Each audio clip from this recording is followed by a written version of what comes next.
So I got this question from Tara. I'm an LPN. Can I move forward in IV hydration? I'm very interested.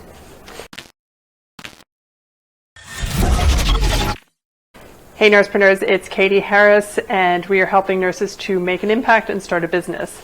So I get this question a lot about LPNs and whether they can start a business like this.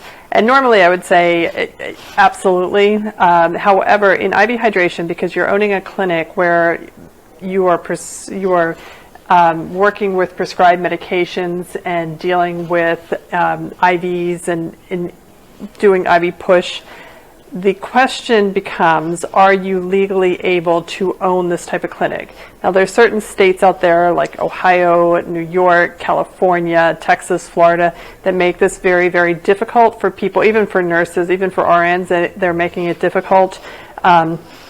Not impossible, just harder. There's just a couple more jumps to jump over.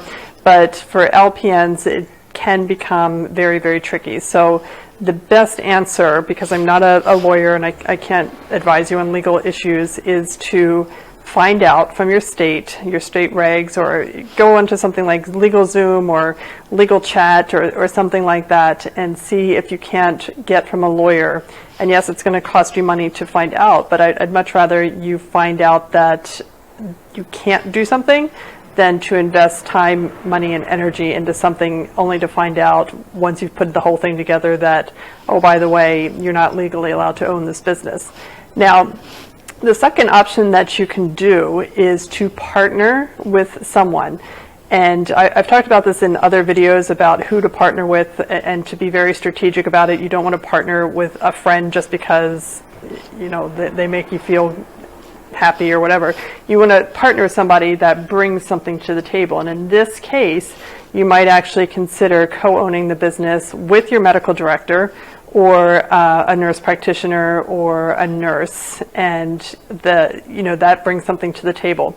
I would say if you're going to partner with somebody, I would probably partner with a medical director or a nurse practitioner who can serve as the medical director, because that way it really eliminates the cost of having to pay a medical director to take care of what needs to be taken care of in the clinic.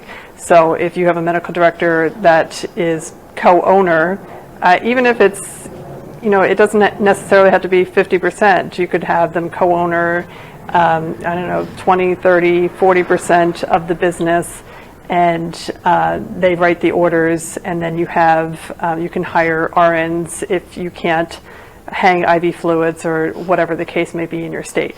But these are things that you definitely have to look up and find out in your state. And we are working on a document to find out the different legalities, because it is a really big question that people ask.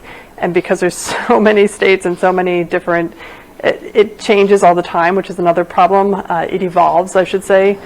So there's not kind of a clear-cut answer, and what might be true today might not be true tomorrow. So definitely something to look into. Definitely ask a lawyer.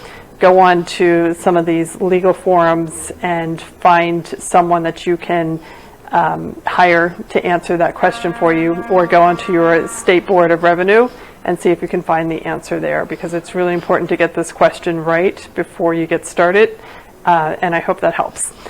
For more tips and strategies on starting your IV hydration business, stay tuned for the next video.